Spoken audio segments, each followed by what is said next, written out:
Kita terima tantangan dari saudara Joko Widodo. Kita terima tantangan perang semesta dari saudara Joko Widodo yang hari ini tidak saja bernarasi tentang adanya orang yang merendahkan dirinya serendah-rendahnya, menghinakan dirinya sebenarnya, tapi dengan laporan yang menyebutkan 12 terlapor, saudara Joko Widodo telah mendeklarasikan perang bukan perang semesta kepada seluruh rakyat Indonesia. Apa proteksinya dari Amnesty Internasional? Kita tidak memaksa, cuma bertanya. Kalian membuat NGO ini kan manfaatnya supaya dinikmati banyak orang dalam konteks pelanggaran hak asasi.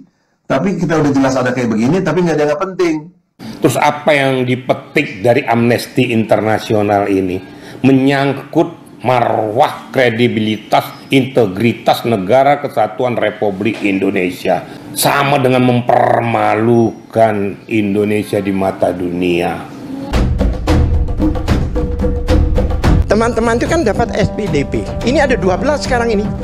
12 calon tersangka. Jasa asli itu harus dihadirkan. Ya, tidak boleh kemudian hanya berbekal fotokopi. Di belakang ini adalah persoalan politik. Ini bukan hukum murni.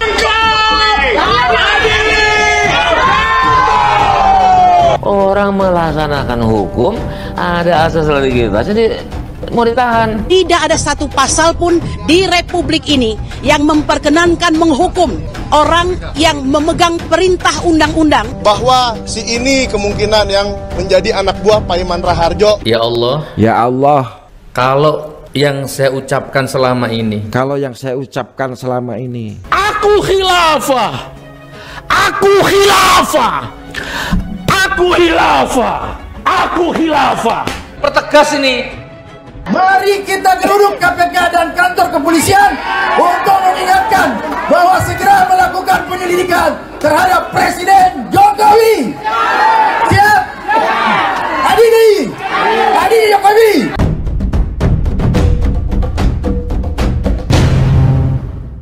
Saya bersyukur karena stereotip atau sematan HTI terhadap saya itu karena perjuangan. Bukan membubarkan HTI, karena HTI tidak pernah buat kekacauan. HTI tidak membuat satu kondisi yang tidak baik buat umat ini. Tunjukkan kelakuan dari HTI yang tidak baik. Kan tidak ada. Khilafah Islamiyah, al-ummah turid. Khilafah Islamiyah, Allahu Akbar. Jasa sedang dalam sengketa, jadi tidak cukup dengan statement dari UGN. Apalagi alasan saya kuat. Saya dirawat di rumah sakit di Malaysia. Barusan jam 11.30 waktu UK atau London tepatnya, itu kita sudah diterima surat. Nah, dikeluarkanlah tanda terimanya begini, nanti suruh korespondens. Jadi teman-teman di FDI, tolong dengan hormat, Mas Kris, Mas Agus, proaktif menanyakan surat ini.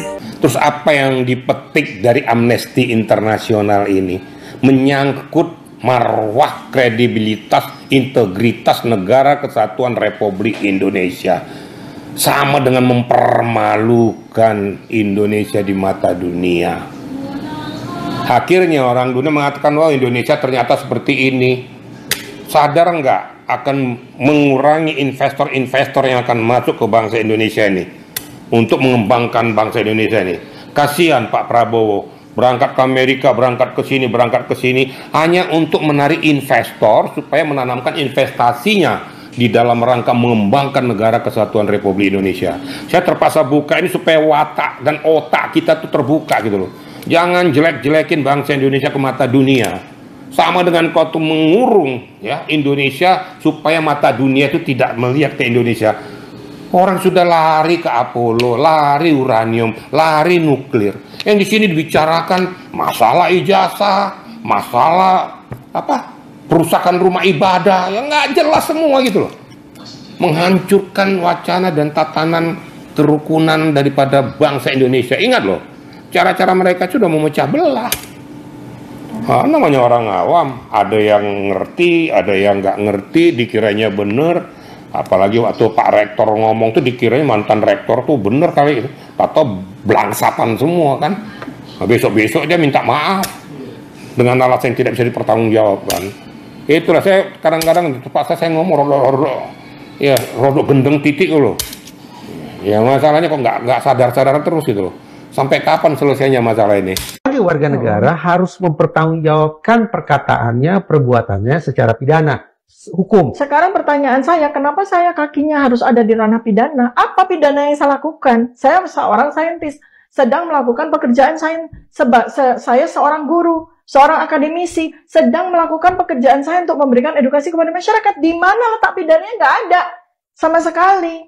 Saya sangat geram kali ini dengan si Tifa ini. Kamu mengaku sebagai ilmuwan, lalu kamu bergabung dengan orang-orang yang memburu ijazah Pak Jokowi, kemudian kamu masuk ke dalam undangan yang diberikan oleh kepolisian atas laporan Pak Jokowi, dan kamu marah, seolah-olah kamu dikriminalisasi. Tidak ada yang mengkriminalisasi kamu, Tifa. Kamulah yang mengkriminalisasi diri kamu sendiri karena ketololan kamu ngaku-ngaku sebagai ilmuwan yang punya hak untuk menyelidiki ijazah seseorang. Kamu tidak punya kewenangan itu, tapi kamu ngaku-ngaku. Dan ketika kamu dilaporkan, kamu nangis-nangis. Seolah-olah dikriminalisasi. Itu namanya bangsat. Lalu kamu ngaku-ngaku katanya anak kamu diintimidasi, diteror lah, inilah, itulah. Kita kenal sama kamu aja enggak. Kami pendukung Pak Jokowi itu tidak sebusuk kalian. Kalau kalian kalah narasi, kalian itu melakukan intimidasi.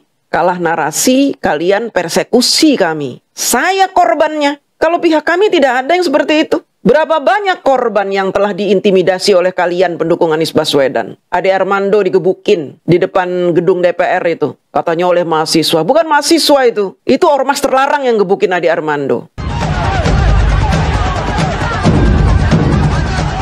Pengusutan kasus pengeroyokan dosen Universitas Indonesia Ade Armando terus berlanjut.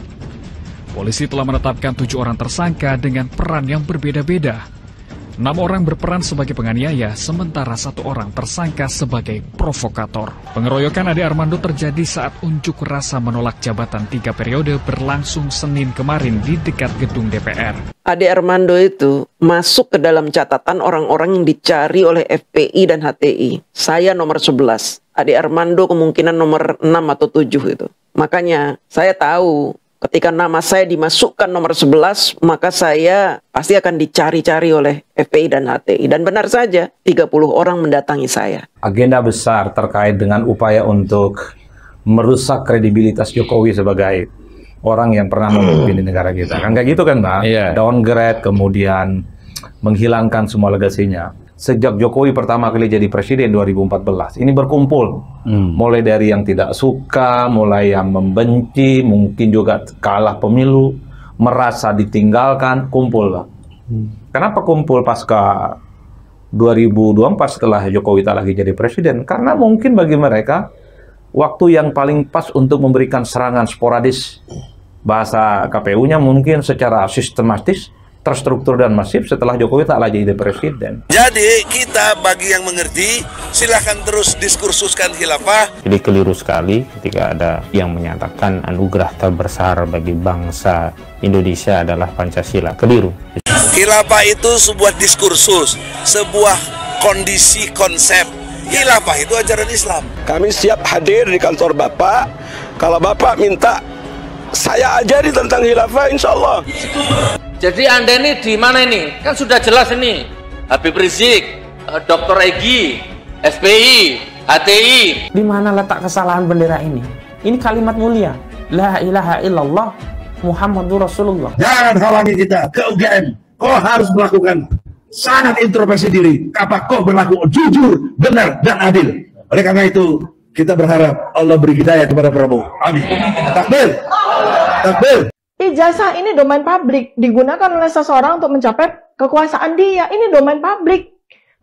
Once dia menyerahkan ijazahnya di KPU, KPUD, dan kemudian KPU, ini sudah menjadi wilayah domain publik. Jadi nggak ada dari kubu Pak Jokowi itu melakukan hal-hal busuk seperti kalian, itu nggak ada. Apalagi kamu menuduh katanya kamu diteror. Bullshit kamu itu, pendusta kamu itu, pembohong. Kamu itu hanya mencari-cari perhatian kepada netizen, seolah-olah kamu itu dikriminalisasi, kamu diteror, gara-gara kamu mencari-cari ijazah Pak Jokowi. Kami tahu hukum, tidak mungkin kami melakukan hal-hal picik seperti itu. Kamu melakukan kesalahan, kami hanya meluruskan dengan narasi-narasi. Tidak ada yang menteror kamu, itu nggak ada. Nggak usah cari-cari masalah, kebohongan-kebohongan. Nggak ada unsur pidana di situ, dilindungi oleh sekian banyak pasal undang-undang yang kuasa hukum saya aja lah yang bisa nerangin itu ya gitu. Saya pun sudah tahu kan gitu, nggak ada unsur pidana sama sekali. Baik saya, Bang Roy, Bang Rismond, dan teman-teman aktivis dan akademisi yang lain itu terlindungi oleh undang-undang untuk melakukan pekerjaan kami, untuk meneliti tentang otentisasi ijazah. Nggak ada pidananya di situ. Pendusta kalian itu. Pembohong kalian itu. Kalau kalian membenci Pak Jokowi, harus kasih tahu alasannya apa. Jangan kalian membenci tanpa ada alasan. Saya penasaran ini, alasan Tifa, alasan si Roy Suryo membenci Pak Jokowi apa sih? Apalagi Rismond itu. Apa sih alasannya membenci Pak Jokowi? Kalian hadir kepingin dibilang pejuang gitu. Pejuang pembela kebenaran. Kebenaran apa? Kebenaran tai kucing itu. Nggak ada kebenaran yang kalian bela. Tom Lembong saja kalian bela. Koruptor kalian bela. Sudahlah, Tifa. Saya masih berharap kamu waras. Karena apa? Sebentar lagi kamu akan menghadapi sidang atas kejahatan yang telah kamu lakukan selama ini. Kalau kamu gila, bisa batal nanti penetapan bahwa kamu sebagai tersangka. Waraslah kamu, Tifa. Supaya kamu bisa menjawab pertanyaan-pertanyaan pengacara-pengacara dari Bapak Jokowi nanti. Jangan gila dulu, Tifa. Saudara Joko Widodo, Anda bukan lagi presiden, tetapi nama dan jejakmu masih mengikat bangsa ini dalam pertanyaan besar. Dari mana sebenarnya ijazahmu? Mana ijazahmu? Anda telah turun dari tampuk kekuasaan, tetapi bukan berarti Anda bebas dari tanggung jawab moral dan hukum. Begini kok disikapi oleh pihak yang sebelah sana dengan Bang Rismond dilaporkan ke Polda Metro Jaya. Nah saya pikir ini Kapolda Metro Jaya nggak usah diproses lagi lah, itu laporan diabaikan aja. Bukan, sebab ini kan penelitian ilmiah yang mesti dibuktikan, bukan dikriminalisasi. Masa penelitian ilmiah dikriminalisasi, dilaporkan sebagai bentuk fitnah lah yang menyebarluaskan kebencian? Enggak begitu. Nah jadi sekali lagi bahwa Bang Rismond dan kawan-kawan sudah betul itu jalan, teruskan Bang Rismond. Ijazah yang dipersoalkan ini belum ada hasil kesimpulannya. Bahkan kami dengan tegas menyatakan sebenarnya proses di Polda Metro Jaya tidak bisa ditingkatkan ke penyidikan sebelum ada putusan pengadilan yang berkekuatan hukum tetap yang memberikan ya deskripsi sahih tentang ijazah saudara Joko Widodo. Nanti kalau ke Amnesty Internasional ya ngatur-ngatur penyidik. Nah, kalau lari ke luar negeri aja, baru kau bisa maksa orang. Tapi di Kepolisian Republik Indonesia tidak punya hak kamu untuk memaksa, untuk meminta polisi untuk melakukan tindakan itu. Rahasia-rahasia penyidikan tentang apa yang sudah dilakukan itu, apakah sudah disita atau tidak, emang harus dipublikasikan pada dirimu. Itu kan semua tertuang di dalam pemeriksaan dan arsip-arsip daripada penyidik. Tidak semua harus dipublikasikan. Emang kamu harus disampaikan, mana sita saja, pokoknya supaya barang bukti. Emang kamu siapa sih? Saya kadang-kadang muangkel setengah mati loh, kok nggak habis-habisnya gitu loh. Apa sih maksud tujuanmu sebenarnya gitu loh.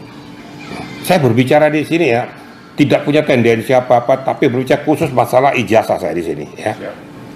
Saya luruskan, kalau A saya bilang A, B, B, tapi sesuai dengan produk hukum.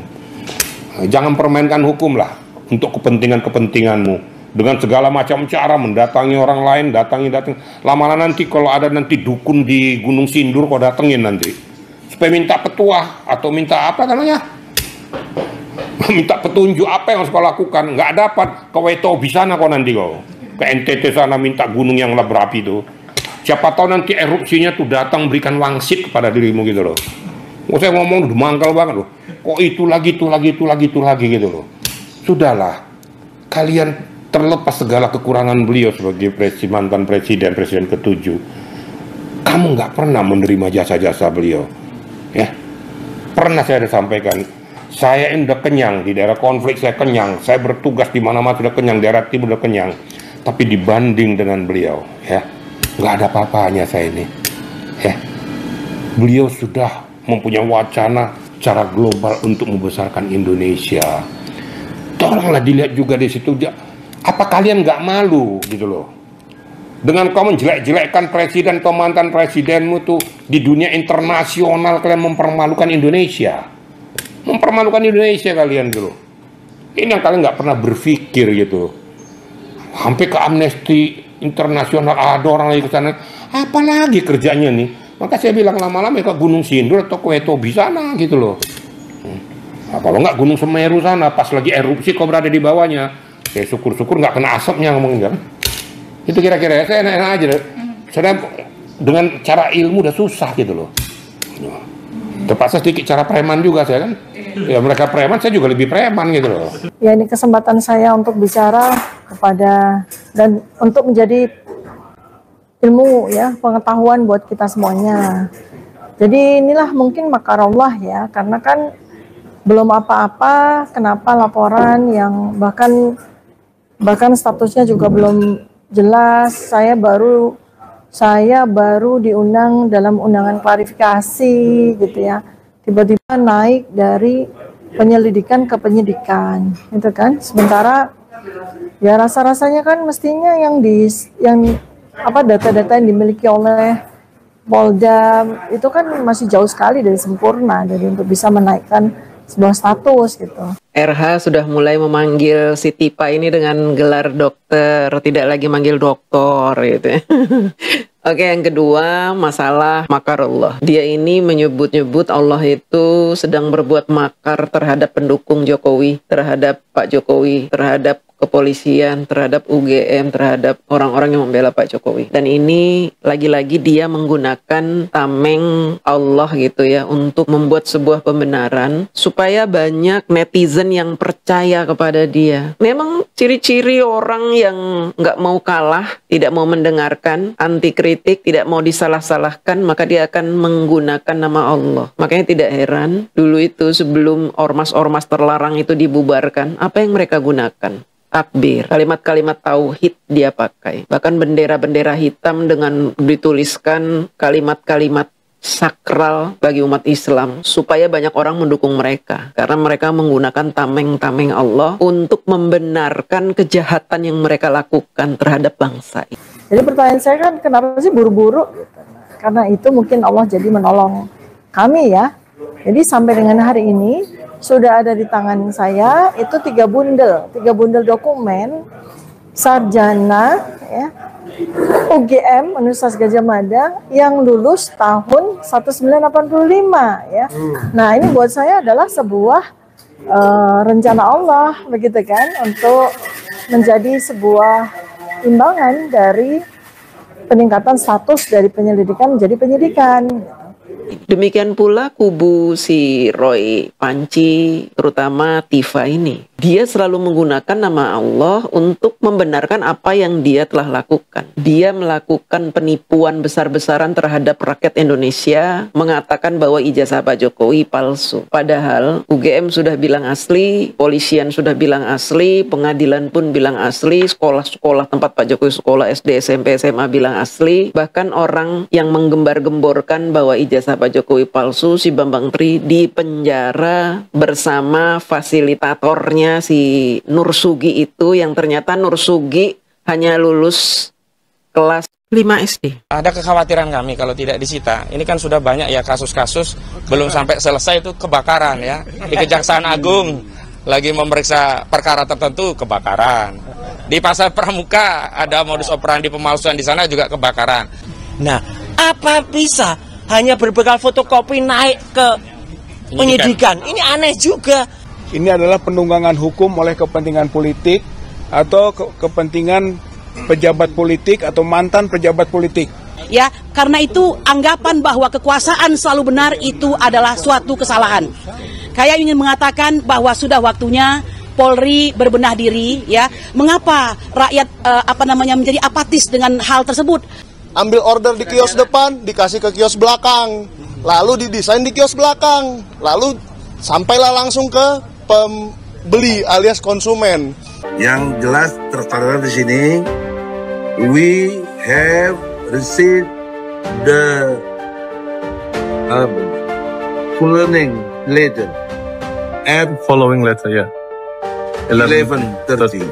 Amnesty International tanggal 18 bulan 7 tahun 2025. Nah ini, Sagus sebagai sekjen, amanah saya sebagai yang mengantarkan surat Kenapa saya mau? Karena di dalamnya ada memperjuangkan teman-teman. Kalau di Barkrim saja diadakan gelar perkara khusus, di Polda juga harus demikian. Dan sebenarnya yang kami sangat sayangkan adalah semestinya peningkatan status ini menunggu terlebih dahulu hasil gelar Wasidik Bareskrim Mabes Polri. Saya tidak berfokus kepada Roy Suryo dan CS datang ke Polda Metro. Tapi saya buka titik Pandora dulu dari pernyataan pihak UGM sudah menyatakan langsung, baik itu dari rektornya sendiri maupun dari humasnya, menyatakan bahwa itu memang beliau Pak Jokowi itu jadi mahasiswa tahun 1980 sampai 1985. Dikeluarkan ijazahnya itu dari Fakultas Kehutanan itu November 1985. Itu pihak rektorat sudah ngomong itu asli, ada dan mahasiswa. Di situ aja saya dulu berpikir. Jadi saya kadang-kadang jadi bingung juga lah. Pihak UGM sudah ngomong, lo kenapa nggak berontak ke UGM? Bukan ke Pak Jokowi, ya ke UGM dong. Kok teriak-teriak terus itu sama nana menggantang asap. Gitu loh. Makanya ya beliau Pak Jokowi tenang aja, yang saya mahasiswa, emang saya insinyur kok. Makanya di Kongres PSI itu tetap insinyur Joko Widodo, berani kok dia. Kan gitu. Jadi kita kembali dari situ, dari titik awal dulu ya. Pernyataan daripada pihak UGM. Kemarin sudah ngomong beliau tuh langsung tuh. Lah ngapain kalian berdebat, yang kalian tunjukkan tuh salinan. Lah salinan ini kan bukan merupakan produk hukum. Terus apa legal standing kok mencari-cari kesalahan terus? Ada apa sih kamu ini? Sudah pihaknya dari sana, ini kan universitas ternama loh ya. Kalau sudah ngomong, sudah mencetuskan dengan sekian ribu mahasiswanya, dia kan bertanggung jawab kan ini, gitu loh. Kenapa masih ribut kamu? Jadi kelihatan sekali di sini ada tendensi khusus. Aneh menurut saya tuh. Udahlah, orang bangsa Indonesia bukan orang tolol, orang cerdas semua, bisa mencermati tujuan kok kemana larinya. Ya. Bukan ansih hanya masalah ijazah. Saya sampaikan nih, sudah ada niat-niat tertentu, ada apa? Itu loh. Oleh karena itu kita laporkan juga Rektor UGM Profesor Ova Emilia. Jadi dua dugaan skripsi palsu yang saya lapor adalah Joko Widodo dan Profesor Ova Emilia. Baru satu lagi dilaporkan oleh alumni UGM, ya Mas Bamus Toto, atas dugaan fiktif penyebaran berita bohong terkait jurusan teknologi kayu di Fakultas Kehutanan yang tidak pernah ada. Ijazah sedang dalam sengketa, jadi tidak cukup dengan statement dari UGM, tidak cukup statement dari lawyernya, tidak cukup statement bahkan dari Bareskrim Mabes Polri, dan yang paling aneh ada proses ya uji terhadap dokumen ijazah itu juga tidak dilakukan sesuai dengan prosedur. Semestinya ya pemeriksaan bukti itu dalam tahap penyidikan. Dan orang-orang yang ada di situ adalah orang-orang yang pernah dari pemerintahan, ya orang-orang yang pernah dapat kue juga, orang-orang yang pernah mendampakkan kebijakan daripada Pak Jokowi. Merasa sakit hati mungkin, dendam dan lain sebagainya, tapi jangan dengan cara yang terlalu remeh-temeh gini dong.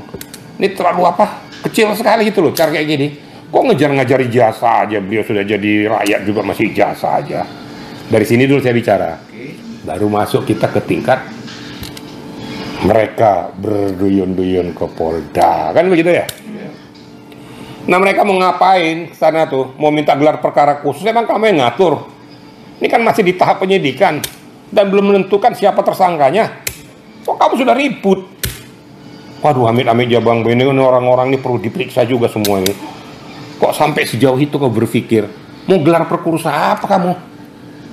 Udahlah, kau jangan main-mainkan hukum lah. Ya. Semakin kau melakukan hal kayak gini akan dicatat semua. Ya. Jangan salahkan, tiba saatnya nanti bermuara kepada hukum. Itu kriteria fitnah, ujaran kebencian, pencemaran nama baik semakin tinggi dengan bukti-bukti yang kalian lakukan itu, baik melalui podcast, melalui wawancara, melalui TV, itu akan dibuktikan, akan dikumpulkan semua. Ya, jadi saya tekankan di sini nggak ada mau minta gelar perkara itu lagi. Ya. Sebenarnya waktu di Polda, di Mabes Polri itu, ya sudah dilakukan secara komprehensif. Ngapain aja ke Polda, mau minta apa kamu di situ? Polda itu anaknya Bareskrim. Kadang-kadang salah makan obat semua gitu loh. Masa mau nabrak ke Bareskrim? Bareskrim tuh yang apa pusatnya